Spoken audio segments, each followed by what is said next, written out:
tan valiosos, así lo dice textualmente, como la vida, el honor, la libertad de las personas, no son bienes jurídicos propiamente dichos, y que si ingresan al derecho es por incorporación o asimilación a los bienes propiamente dichos, es decir, a las cosas que portan valor.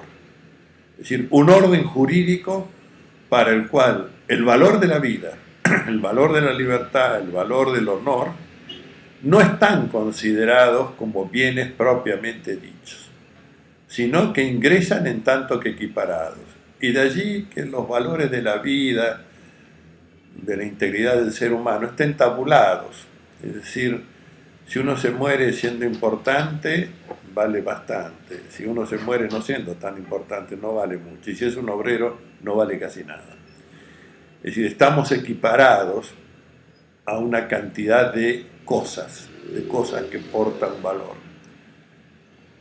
Es más, tenemos una relación de fetichismo jurídico. Nuestro orden jurídico, y esto es igual en todos los códigos y en todos los sistemas de derecho, divide entre derechos personales y derechos reales. Derechos reales son los derechos sobre las cosas. Y vaya que fetichismo, tenemos relaciones jurídicas con las cosas. Un disparate.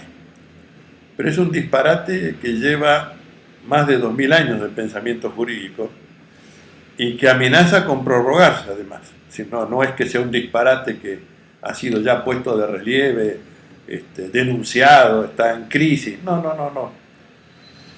Sin hacer de ello ninguna jactancia, casi me animaría a decir que el único que piensa en estos temas se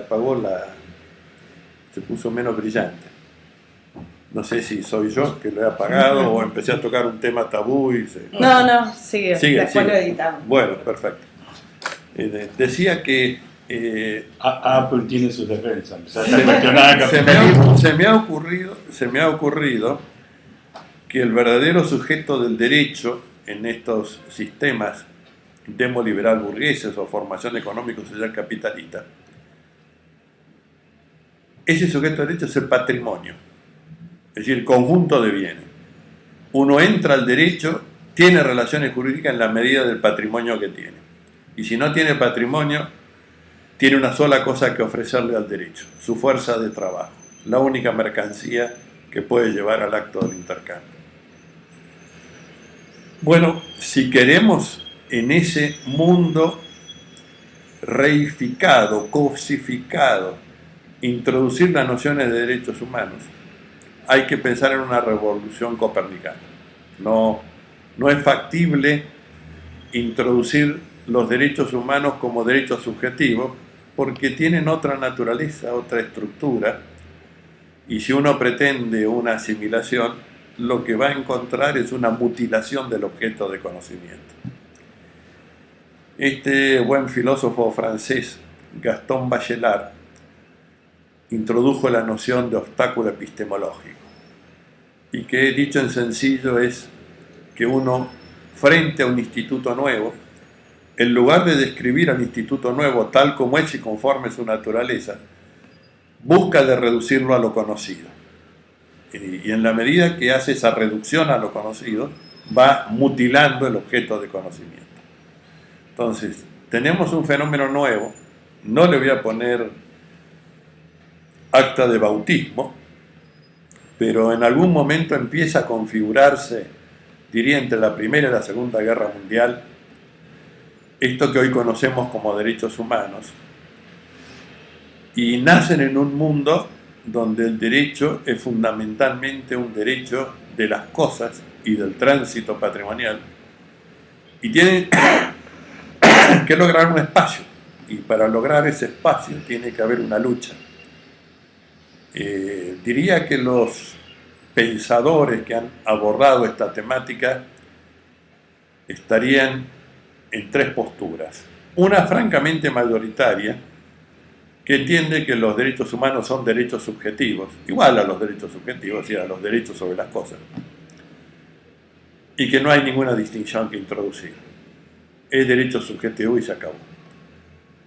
Otros que están en duda metafísica, que dicen, bueno, tal vez haya algo distinto, y se colocan en una especie de medianera entre derechos subjetivos y el otro campo, el de los derechos humanos. Y después venimos los críticos y decimos, nada que ver, los derechos humanos tienen una estructura diferenciada, y si queremos hablar de derechos humanos, implementar políticas de derechos humanos, entonces tenemos que atender a esa estructura diferenciada. De lo contrario, estamos haciendo lo peor que puede hacer un cientista social, que es reducir formas nuevas a lo ya existente. En la medida que hagamos eso, mutilamos el objeto de conocimiento y, por supuesto, la efectividad o viabilidad de los derechos humanos. Si, para decirlo de una manera muy esquemática, si reposamos en que por ser seres humanos ya tenemos los derechos, no haría falta pensar, legislar, crear medios tuitivos, etc.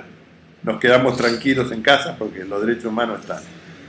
Si fuéramos positivistas, prenderíamos el televisor de los derechos humanos, veríamos las cartas, las declaraciones, los textos sacrales de derechos humanos y diríamos, nos quedamos tranquilos, la Argentina es 10 puntos en materia de derechos humanos. Es más, Naciones Unidas emite cada 2 años un planigrama donde están en una de las coordenadas los nombres de los países, en las otras coordenadas los tratados internacionales de derechos humanos.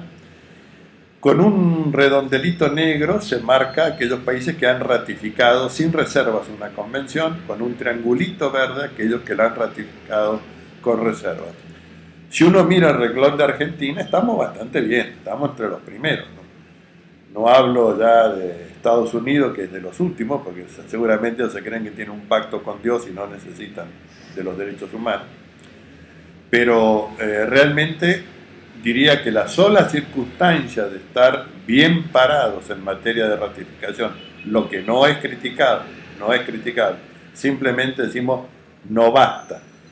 Entonces tenemos un catálogo bien, diría, amplio, un abanico de derechos que normativamente sería difícil pensar en una superación normativa en lo que hace a la nación argentina, pero sin embargo, basta salir a la calle, vamos a ver gente comiendo de la basura, durmiendo en portales, sin techo, y son gente que en el texto normativo dice derecho a un alimento adecuado, a la nutrición, a la salud, a la vivienda digna.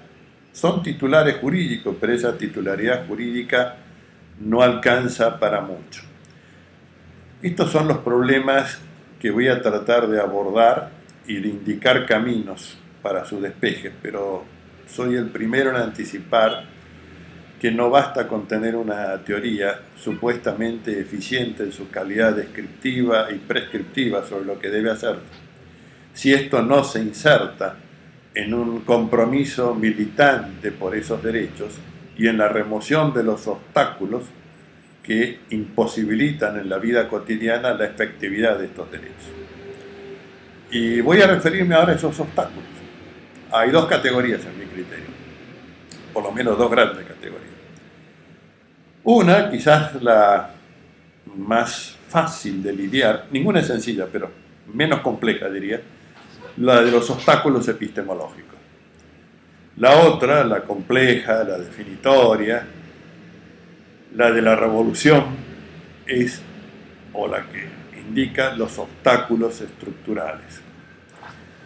Por obstáculo epistemológico, fundamentalmente voy a centrar aquello que ya mencioné, de que es la mala costumbre, particularmente de los juristas, de reducir lo nuevo a lo ya conocido, de subsumir los derechos humanos en los derechos subjetivos, y claro, como no son cosas que porten valor o susceptibles de ser equiparadas a las cosas, entonces quedan en una especie de nimbo normativo, de mundo ideal, en una distinción kantiana, están flotando por ahí en alguna metafísica, pero no permean la realidad.